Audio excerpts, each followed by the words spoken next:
KKB nga mag-testify sa kaayos sa Ginoo sa ilang ginabuhi. So may I call in ang katong nag-share sa tithes and offering kagaina, si Blessing, no, to testify the goodness of God sa iyang life. Ito palakpakan si Lord. Good morning, everyone. Sa wala pa nakailan ako dahil si Blessy Ortega, one of the KKB here in Valencia. It was a big privilege na makatestify about sa gihimo ni God last April 9, 2026 sa naitabo nga School Outreach Ministry. There was a time in my life when I kept my faith to myself.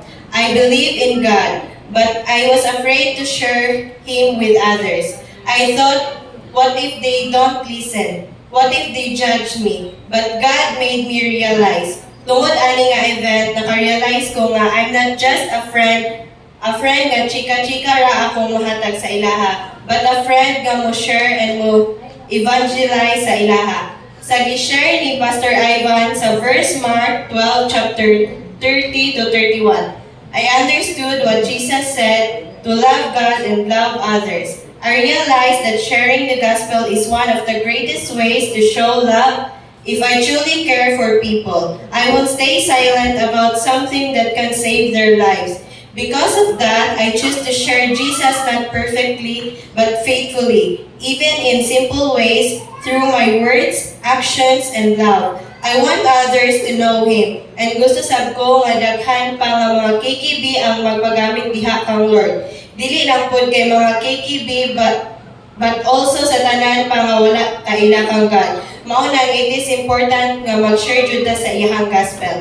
As a Christian, this is not just my duty, it is my purpose. I want my life to be used by God so that others may know Him, love Him, and be saved. And also, when I understood that heaven is a place of joy, peace, and begin with God forever, I desired to live with a life that pleases Him. At the same time, knowing that hell is real made me more serious about my faith and about sharing the gospel with others. This truth reminds me every day to stay close to God, repent from sin, and help others know Jesus. Because after that, our destination matters, heaven or real. That's all. Thank you.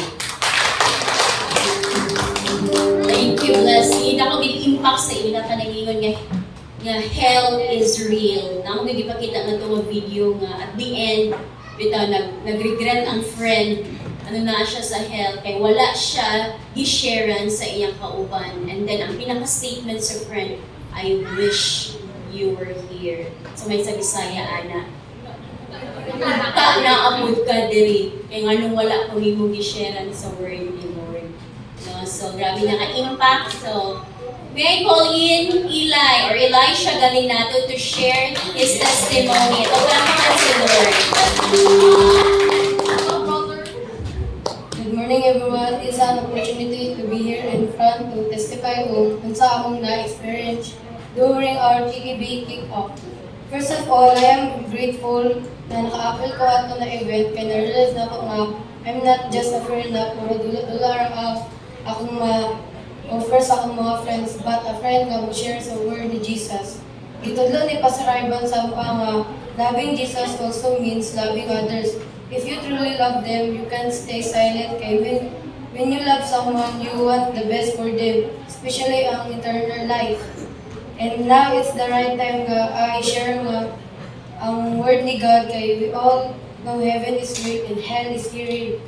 Also Jesus said na I reward ang faithfulness, pero more than that, akong desire is makita na ang akong friends and family nga nasa heaven someday. Pero nasabtan ako nga my purpose as a Christian is not just to receive God's love, but to share it, because at the end of the day, sharing God's word is loving people the way Jesus loved us. Because our goal is to win back more souls diya sa kingdom ng God. So, katara akong ma-share. Thank you and God bless.